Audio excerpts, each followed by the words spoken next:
I'm a little bit of a coffee snob, so I have like a really fancy pour over coffee thing um, that I love. The coffee's phenomenal. And then I like to have a little bit of creamer in it. I'm not like a super sweet guy, but just like a little bit of creamer inside of it. Sometimes I'll drink it black, but usually I'll have a little bit of creamer. So this is like Chobani, I believe, but like I swear I'm not secretly like a basic white chick, but there's like this pumpkin spice like Chobani creamer that's like actually legit phenomenal. Oh yeah, how do you take your coffee, Tiff Tiff? I mean, I'm a guy, so like just all that stuff that I said about creamer. No, I just drink it black. Yep, just straight out. Yep, steaming hot. Starbucks. Yeah, for sure. See, I've been trying to. I definitely used to get coffee all the time from like drive-through coffee places like Starbucks and stuff, like Scooters. I'll go to every now and then. I've been trying to like just kind of generally a little bit of it's just like tidying up and wanting to be more financially responsible, but also a little bit of it is just really wanting to reduce like the amount of times that I'm like eating out and really stick as close to whole foods as possible. And so I've gotten the habit of making my own coffee, which with the coffee pour over coffee thing that I have, it's pretty phenomenal. Oh no, I was bad. I was literally at the point where I was doing it like every day. So once a week is not that big of a deal, but I am a caffeine fiend. I'm addicted to caffeine and I love coffee. So prefer energy drinks. Yeah, I'll do energy drinks sometimes too. I feel like energy drinks I love them, but also it's hard for me to just drink one every now and then because then I will start to get addicted to them again and then I have to like wean myself off of them.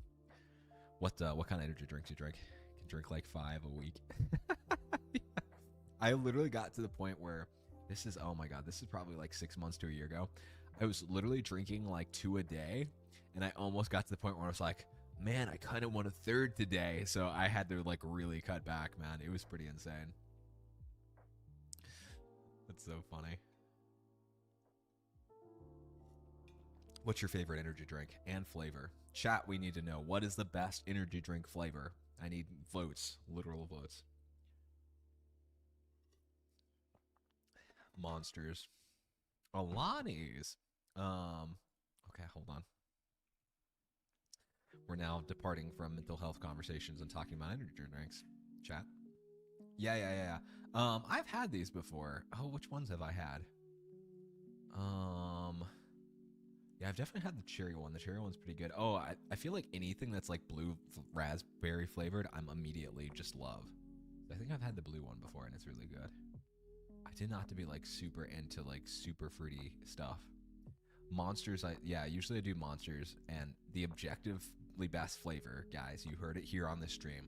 Objectively, orange is the best flavor. And if you think anything else, then you're wrong. I'm sorry, guys. Like it's just literally orange is the best flavor. And if you think that you're wrong, put it in the chat so I can ban you.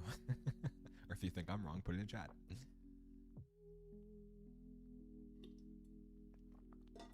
Ad break, man.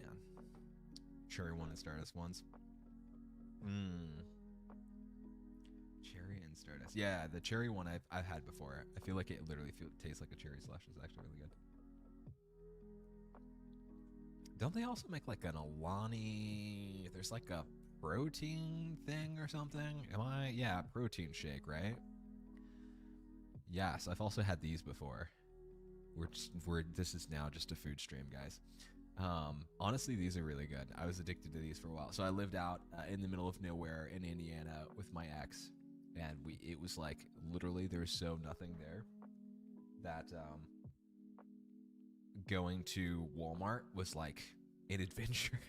That's how pathetic it was. Like, yay, we're going to Walmart. But they used to have these all the time, so I used to always get these, like particularly the cookies and cream one. 4 ads. Oh no. Ads are so bad. I don't know why they're so bad tonight. I think I literally only have them set to once every hour. I don't understand why it's going so crazy. So how was it times where I've been addicted to every single one of them? So, but now I get the small little ones, the little mini canister ones. They're like, I feel like they seem like very preppy because they're like small little. No, no. But I try not to go too crazy with monsters like I used to. I was definitely addicted to Monster hard for a long time. Ooh, and I like the alcoholic ones. I don't drink that often, but when I do drink, I actually enjoy stuff like this. It's really good.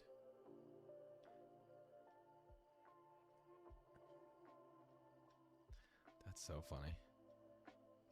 I know, I was wondering, I was thinking about doing games tonight. I'm not sure, though. Tiff, do you play any games? I have 3 favorite watermelon. Yeah, white one and the all green one.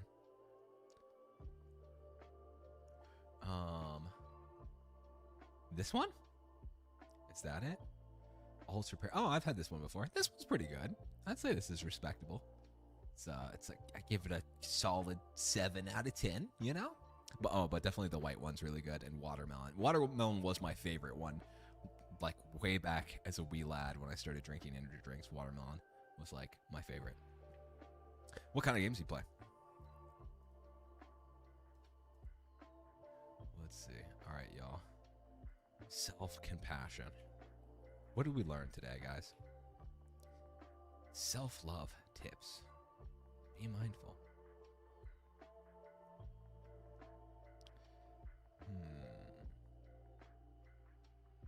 You guys are going to help me create content for Instagram. Protect yourself. Ooh, what is this? Dude, I love how Canva literally just has like all the content that I'm going to make already. Just like repost. Self-compassion, the ability to understand, accept, and be patient with yourself despite your shortcomings, imperfections, and failures. There we go. I don't even think we actually talked about that. No, we did talk about the definition of self-compassion at the start. Mindfully. Mostly just play Minecraft because it's calming and I have created a mindset, but I do have Fort and or Overwatch. Yo, nice. I know we've been playing a lot of Overwatch on stream lately. I also love Fortnite. So funny story. I actually have streamed before. So I've been kind of back to streaming for about the last 6 months. And but prior to that, I streamed for like a solid year, but I was like a hardcore first-person shooter streamer. I did nothing but games, no mental health at all. That was about 2 or 3 years ago. It's like around the time that I got burnt out in the mental health field, honestly. And, I used to live on Fortnite. I played that game like it was my job. Haven't played Fortnite in about a year. Really? Yeah. No, I used to grind Fortnite. I was one of them sweaty builder kids. But nowadays, I've been playing a lot of Overwatch. So you're totally more than welcome to join us. We might do some Overwatch tonight. We'll see. Usually I do like mental health stuff for the first half of stream. It's kind of hard to talk about nothing but mental health for like 3 hours straight. I feel like I run out of stuff to talk about on any one topic. So usually we go for about 2 hours or so. And then, let's see. Nourish yourself. I feel like I don't want to steal this exact template. Ooh, I like these tips on here, though. Speak kindly to yourself. So practice positive self-talk. Talk to yourself if you were someone you cared about. And nourish yourself, which is practice self-care. So we did pretty good this stream, y'all. Like, we hit most of the high points. Had a game night dinner with family and 2 of your closest friends. Nice. So hold on. Important talk here. Do you feel like those friends you would be able to turn to and talk to and be open if you were struggling or if you just generally needed the support?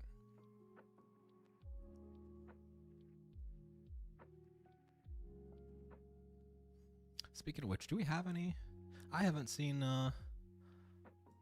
Flame tonight. I'm trying to... Do we got anybody to play Overwatch? Alpha was in here earlier. I know he was feeling anxious about stuff. though, so I don't know if he's down for Overwatch. Maybe I'll see if anyone's interested. One of these days we'll play the new COD on stream, but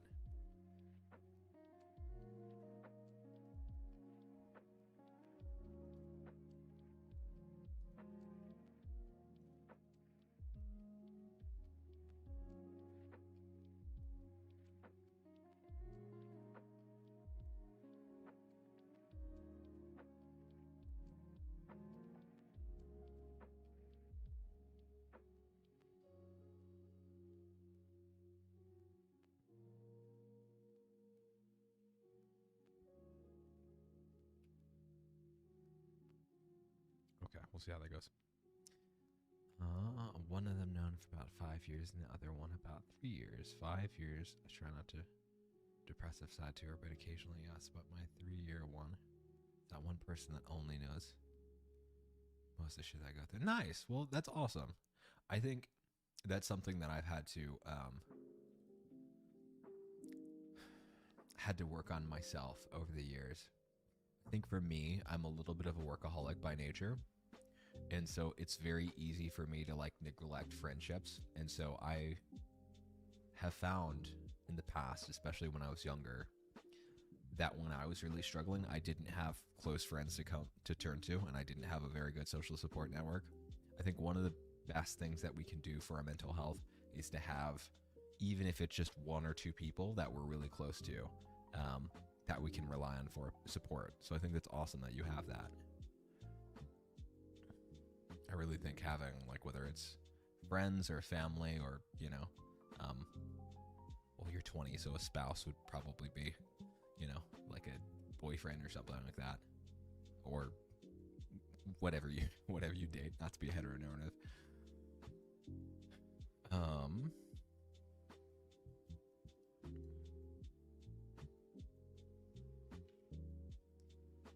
Self-compassion, yo. I'm so bad. We used to do cute little infographics and whiteboards on stream all the time, and then I have not done that lately. I've gotten away from it, so I feel like now I'm out of shape on it. I'm actually going to sit down tomorrow and make like all my reels for Instagram for the week. Used to have a coworker, but one day she said, she was like, well, I'll let you text me late at night when you're upset, so I should.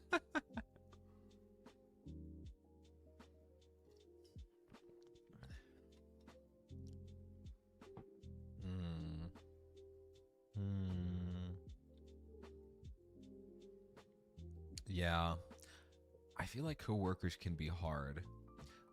I've had some coworkers in my life that I feel like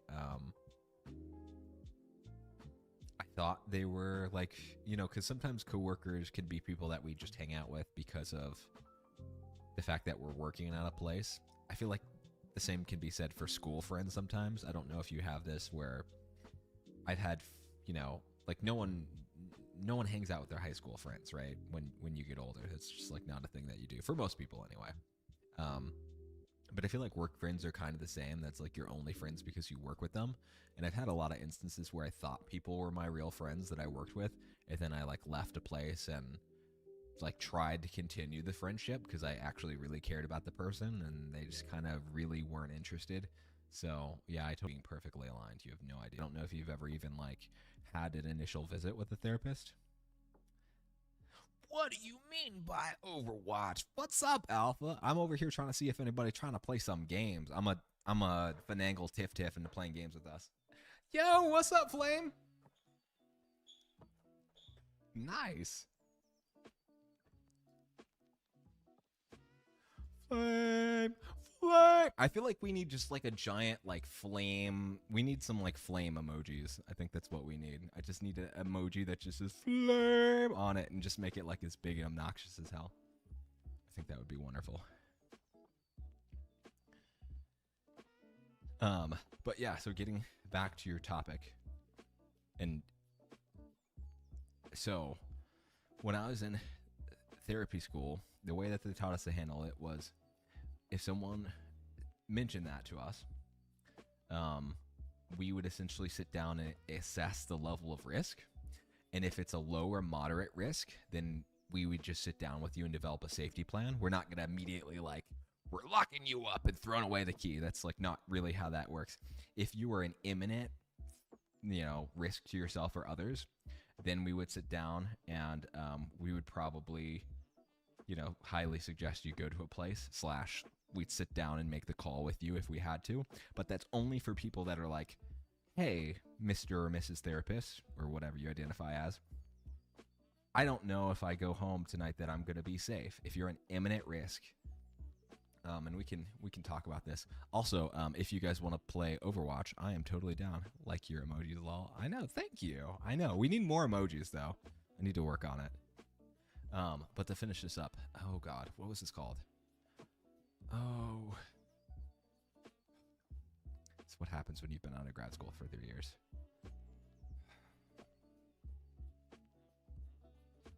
It's what is that? What is that scale called? Columbia. That's what it is.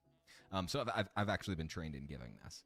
And so what we would do is we would sit down and we would run people through. And if this makes you squeamish to talk about, totally fine. Just let me know. And we could totally talk about it privately. Because I do think if you're suggesting therapy or thinking about therapy, I totally think everybody should do therapy. So if you have any reservations about it, feel free to talk to me about it and ask for advice. But typically we'd sit down and go through this scale and then judge your risk as high, moderate, or severe. And then only in cases where it was like severe and imminent would someone qualify for hospitalization. So this is a topic that I feel really strongly about. I'm going to be honest. I've been suffered with this stuff myself at various points of my life.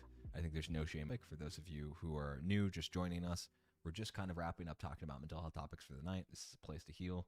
I'm a relationship and mental health coach, and I've worked in the field of mental health for 5 years, worked in everything from the foster and adoption system, worked in inpatient psychiatric hospitals, seen every psychiatric disorder under the sun, worked in case management out in the community, and I've also seen clients while in grad school, although I am not currently a licensed clinical therapist. So talked about self-compassion today, watched a couple of videos, and in general, these are the self-compassion tips. If you are interested in hanging out and learning more mental health stuff, feel free to drop me a follow. If you feel like you got any value from what we talked about today, subs are always welcome. And also, if you want to stick around, feel free to join the official A Place to Heal Discord.